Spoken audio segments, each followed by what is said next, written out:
Hello, baseball fans, and welcome back to another video with Brandon and I. If you don't know what's happening right now, you're clearly living under a rock because whether you're a Chicago Cubs fan or a Milwaukee Brewers fan, it is heating up against these games, against these two legendary Titans. Right now, as of this recording, yesterday, Saturday, the Brewers swept the Cubs 9-3, and we're here to recap the game, what we think is going to happen next, and just share our overall thoughts about it. Brandon, what are your thoughts as you, a Cubs fan, are thinking about the next game against the Brewers?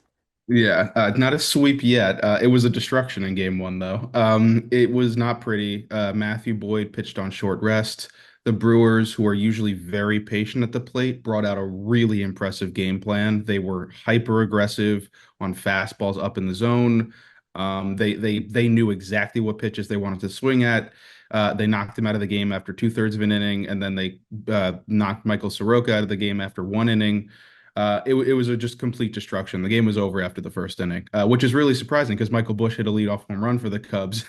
So it was really, a quick about face on that front. But look, credit to the Brewers. There's a lot of talk in baseball about like who has the edge when like the divisional round starts, because one team is coming off like a week-long bye and one team is coming off winning the wild card round, and theoretically they have the momentum, right? And one team has to shake off the rust. The Brewers had no rust to shake off. They were completely ready to go in this series. And concerningly for the Cubs is that you had to use three of your bulk inning guys, beyond Matthew Boyd. Michael Soroka, Aaron Savali, who was the unsung hero in that game for giving them so many innings, and then Ben Brown. I mean, that's three of your four long relievers, Colin Ray being the other. It puts the bullpen in a really, really tough position for the rest of the series, and especially the starting pitchers, which we'll talk about in a minute for game two. But it just puts a lot of onus on these guys now to give Craig Counsell a lot of quality innings because you don't have the kind of depth anymore, to sustain, some of these tighter, longer games.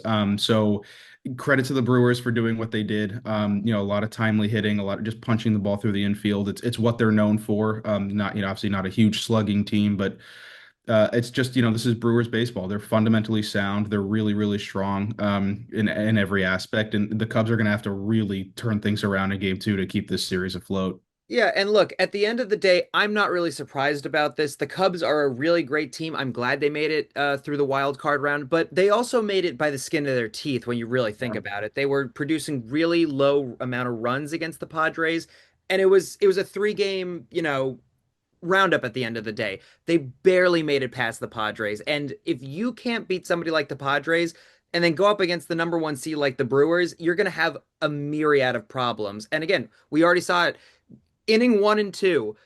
To have 9 runs in the first 2 innings, I mean, it already spells disaster.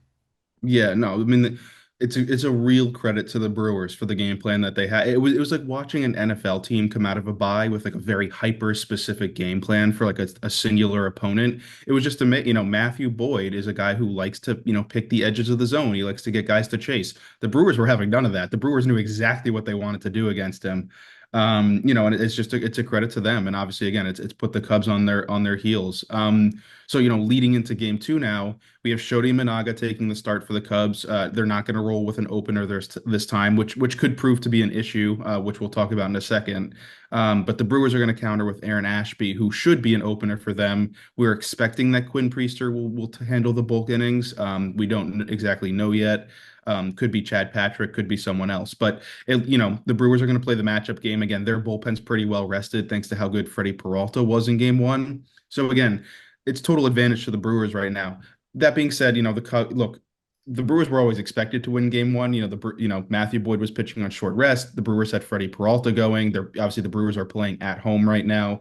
So, the outcome wasn't the unexpected part. I think it was just how bad it went for the Cubs that really has them in a tough position right now. And I will say the one thing going for the Cubs, but it's a complete coin flip of how it goes, is the status of Jackson Chorio at the end of the day. There is Yeah. no confirmation if he's coming back for this next game, and he was a huge player and heavy hitter in that 9-3 game. So he produced, I think, 3 hits during his Mhm. at bats, which, of course, he's one of the best players on the Brewers right now. But again, there is no update on how he's doing. So if he doesn't come back, I think the Cubs can really capitalize on that. Yeah, for sure. I mean, Brewer Fanatics, Jack Stern has been all over this. He reported as of the morning of Game Two that Chourio is doing some like light jogging and stuff. So it's possible, that Chourio makes it back. Maybe he's available off the bench. I'm sure Pat Murphy won't try to rush him back. Obviously, it's the playoffs. You kind of need your best players right now, even if they're compromised. But yeah, I mean that's certainly a big storyline because Churio was 3 for 3 with 3 RBIs in Game One. I mean he's a very important bat for this lineup. Obviously the Cubs would surely love to see him out, even if for a game or two. But again, speaking on the starters. Aaron Ashby's a great pitcher for the Brewers. He's a really good, left-handed reliever. He's been a starter in the past, so he might give the Brewers bulk innings. My guess would be that he'll make it one time through the order. And then, Pat Murphy will go to his bullpen, probably whoever his long guy ends up being. But, again, the Cubs have a lot of lefties at the top of the lineup. They have, Michael Busch, Kyle Tucker, Ian Happ's better from the left side than the right side. So putting him on the right side's advantageous. Pico Armstrong obviously can struggles quite a bit against lefties. So it's definitely, advantage for the Brewers on that front. As for Shodi Managa, our boy, Ethan and I have, very fond, opinions of Imanaga. He was okay in the wild card series. He gave up that home run to Manny Machado.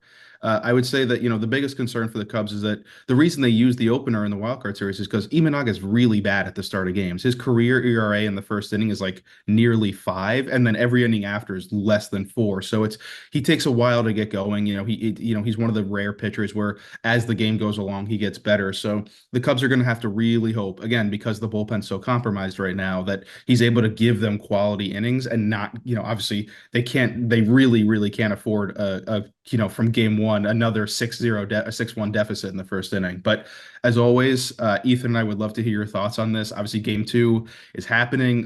Brewers could take a really commanding lead here, 2-0, heading back to Wrigley Field for game 3 and 4. Can the Cubs tie this thing up and change the narrative around this series? Let us know in the comments. And as always, we'll try to respond to everyone.